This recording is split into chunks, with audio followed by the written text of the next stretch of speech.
Bonjour et bienvenue dans cet exercice sur les énergies cinétiques, potentielles et mécaniques. Et on commence par l'énoncé. À partir d'une hauteur de 1,65 m, une balle de basketball de masse 600 g est lancée par un collégien vers le panier à une vitesse de 6,53 mètres par seconde.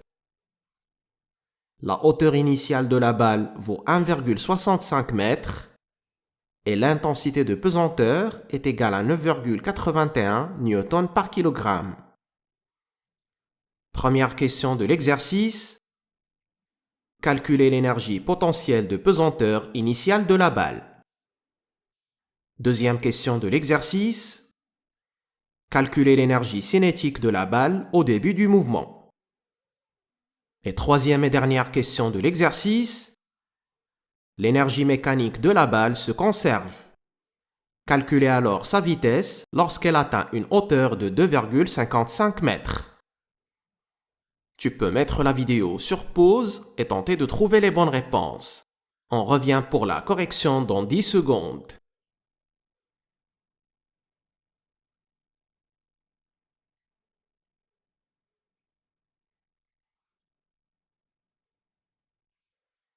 C'est parti donc avec la correction de l'exercice et on démarre avec la première question. On a l'énergie potentielle de pesanteur EP est égale à la masse fois l'intensité de pesanteur fois la hauteur. La masse en kilogrammes, l'intensité de pesanteur en newtons par kilogramme et la hauteur en mètres pour obtenir l'énergie potentielle en joules. C'est donc 0,600 fois 9,81 fois 1,65 et on a divisé 600 grammes par 1000 pour exprimer la masse en kilogrammes. L'énergie potentielle initiale de la balle est égale à 9,71 joules. Deuxième question. On a l'énergie cinétique EC de la balle est égale à 1/2 fois la masse fois la vitesse au carré. La masse en kilogrammes et la vitesse en mètres par seconde pour obtenir l'énergie cinétique en joules. C'est donc 1/2 fois 0,600 fois 6,53 au carré, ce qui donne 12,8 joules. Troisième question.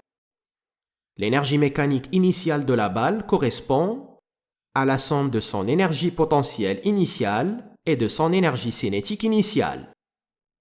C'est donc 9,71 plus 12,8, ce qui donne 22,5 joules.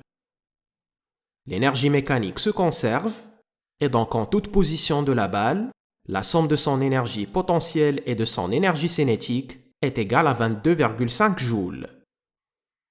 À la position de hauteur 2,55 mètres, l'énergie potentielle de pesanteur de la balle est égale à la masse fois l'intensité de pesanteur fois la hauteur, c'est-à-dire 0,600 fois 9,81 fois 2,55, ce qui correspond à 15 joules. Et du coup, l'énergie cinétique de la balle est égale à son énergie mécanique moins son énergie potentielle de pesanteur. EC est égal à EM moins EP. C'est donc 22,5 moins 15, ce qui donne 7,5 joules. Et comme l'énergie cinétique correspond à 1/2 fois la masse fois la vitesse au carré, alors la vitesse au carré est égale à l'énergie cinétique EC divisé par 1/2 m. Et du coup, la vitesse V correspond à la racine carrée de l'énergie cinétique EC divisé par 1/2 m. On remplace par les valeurs numériques. C'est la racine carrée de 7,5 divisé par 0,5 fois 0,600, ce qui donne 5 mètres par seconde. Voilà, j'espère que l'exercice te permet de bien retenir les formules des énergies, cinétiques, potentielles et mécaniques, et de savoir éventuellement exploiter le principe de la conservation de l'énergie mécanique. Merci de ton attention et on se retrouve dans une autre vidéo.